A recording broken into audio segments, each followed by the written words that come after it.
আমি রসগোল্লা খুব একটা ভালোবাসি না, তো আমি মোবাইলেই দেখছিলাম অনেকেই সুজির রসগোল্লা বানিয়েছেন।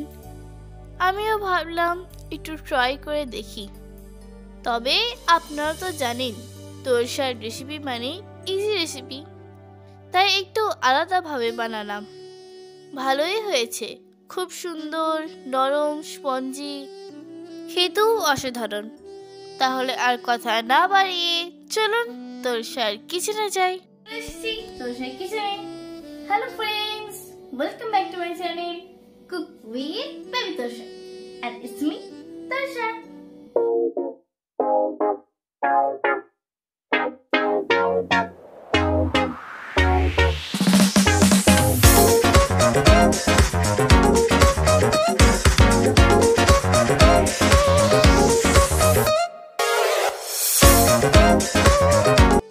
দু প্যাকেট সুজি নিয়েছি।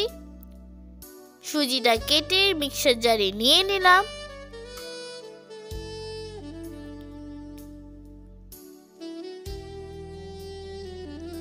এখন দিয়ে দিলাম অল্প একটু চিনি, আর দিলাম গুঁড়ো দুধ, আর দিচ্ছি অল্প একটু বেকিং সোডা, বেকিং পাউডার নয় কিন্তু।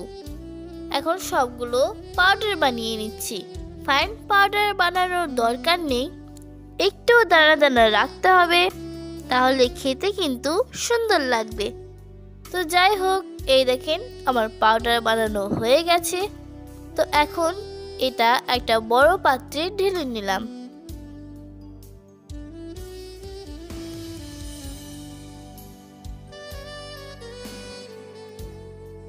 এর মধ্যে দিলাম 1 চামচ মতো ঘি,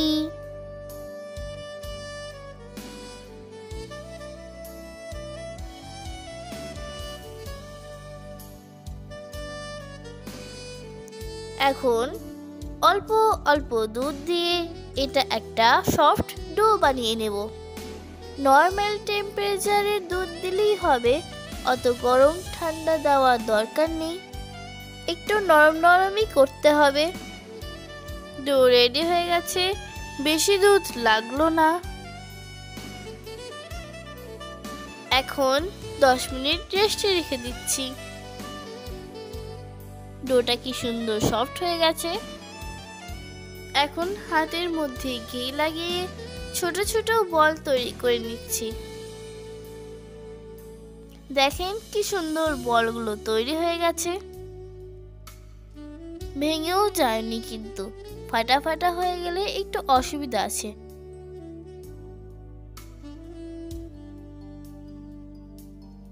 তো আমার সবগুলো বল তৈরি করা হয়ে গেছে।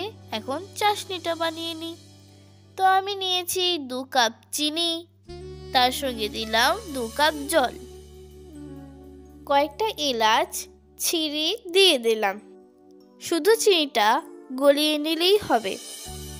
এখনো পর্যন্ত যারা আমার চ্যানেলটা সাবস্ক্রাইব করেনি, প্লিজ সাবস্ক্রাইব করে নেবেন।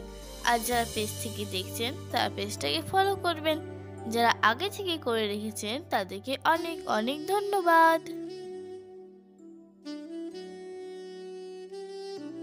চাশনি রেডি, জল ফুটে এসেছে, চিনিটা গলে এসেছে।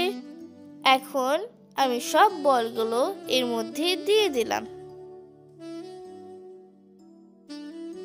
আর নাড়াচাড়া করার প্রয়োজন নেই কিন্তু, না হলে ভেঙে যাবে। এখন ঢাকা দিয়ে 10 থেকে 15 মিনিট পর্যন্ত হতে দেব। দেখেন কি অবস্থা, আমি তো আঁচটা স্লো করে দিয়েছি, তার সত্ত্বেও কত ফেনা ফেনা হয়ে উঠছে পড়েছে। এই দেখেন আমার ওভেনটাও কেমন নোংরা হয়ে গেল। 12 মিনিট হয়ে গেছে, এখন গ্যাসটা বন্ধ করে দিলাম। কিছুক্ষণ পর ফিরে আসছি, একটু ঠান্ডা হোক। এই দেখেন, ওয়াও, খুব সুন্দর হয়েছে, কত সুন্দর হয়েছে দেখেন। আমি নিজেও ভাবতে পারিনি যে আমি এত সুন্দর মিষ্টি বানাতে পারবো। আপনাদেরকে খুব সহজভাবে বানিয়ে দেখালাম। আমি জানি আপনারা খুব ভালো পারেন, আমি জানি আপনারা আমার থেকে খুব ভালো পারেন, তবুও আপনাদের সঙ্গে আমার এই রেসিপিটা শেয়ার করলাম। আপনাদের ভিডিওটা কেমন লাগলো সেটা কমেন্টে জানাবেন। ভিডিওটা ভালো লাগলে লাইক করবেন, চ্যানেলটা সাবস্ক্রাইব করবেন, পাশে থাকা বেল আইকনটা প্রেস করবেন, আর এই ভিডিওটা আপনার ফ্যামিলি এবং বন্ধুদের সাথে শেয়ার করবেন।